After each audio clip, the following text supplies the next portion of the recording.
Welcome back, guys. If you have to buy and sell, you're thinking about buying and selling, but the only thing keeping you from doing that is because interest rates are where they are right now. Let's talk about the big picture and how it does make so much sense. Allison Celeste with Movement Mortgage. The power of social media brought us together, and you had a client who it completely made sense for. Tell me about the whole story. Right. So a client called us, past client of ours that purchased a couple years ago.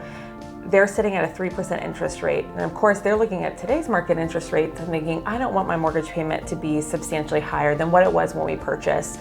It's always hard to let go of that 2 or 3% interest rate. But what we did is look at the entirety of their financial picture and try and see what makes sense as far as using that equity that they have in their home that they built up over the past couple of years, which was a substantial amount.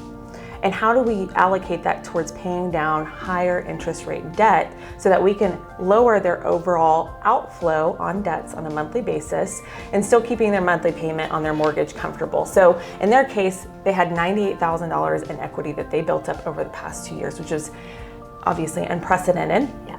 And they used that to pay off a higher interest credit card, high interest car loan. And yes, their monthly mortgage payment went up $400, but their overall debt outflow each month actually went down $400 per month. So it made a lot of sense for them to buy and sell because they had all that equity to use strategically. And that's the kind of thing that changes financial trajectories. Yeah, this is financial advice. I mean, like really important stuff because you have to look at the big picture. These credit cards are 20-something% interest rate, and who doesn't have credit card debt? Correct. So if you're getting the equity in your house, take it out.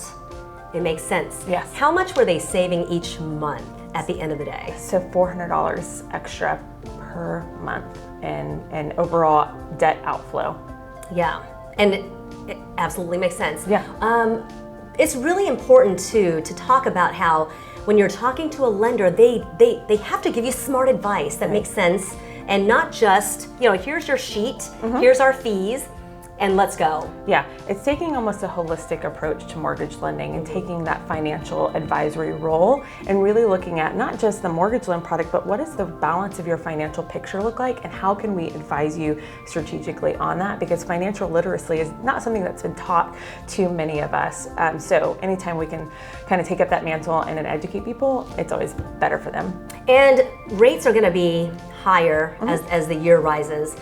You say it's going to go down to the 4s, probably in 6 to 8 months? Correct. That's what all kind of projections are sitting at right now. Okay, and I say this, interest rates are still historically low. So when we're talking about 6%, if you need a house now, marry the house, date the rate. Correct. You can always refi down the road when rates go down. Correct, yeah. I always say the mortgage lending experience is not a one-time journey, right? You typically refinance possibly even 1 to 2 times while you're owning your home.